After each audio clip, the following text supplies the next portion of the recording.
Like, in the general gaming community, there's this like universal mindset that games like No More Heroes 3 and Bayonetta 3 like did poorly. And like people completely misrepresented that game in order to push like their anti-platinum agenda.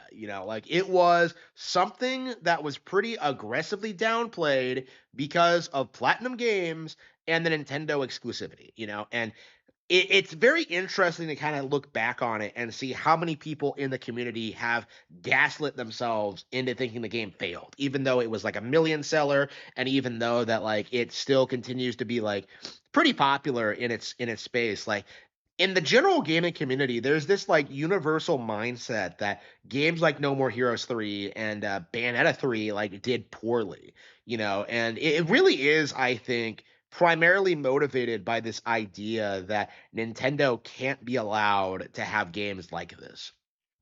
Like Bayonetta 3 is so much better than 2 in every way, shape, and form that it's very difficult for me to understand that there are people who think 2 is better. And it's primarily entirely due to superficial reasons. People believing that it's a lesbian love story and that the graphics look better. Like that's it.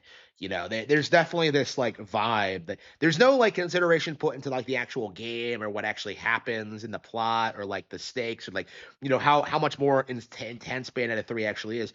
Like no, 2 looks better, so that means it is better. Like that's the level of like of intelligence we're dealing with here, is that people can't understand like what actually make these games entertaining and fun and interesting and engaging and what makes me a fan of them.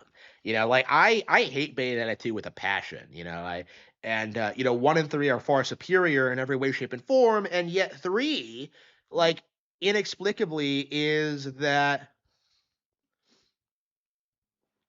this is like some complete disaster failure stream like thing of a thing, that like the platinum games completely failed.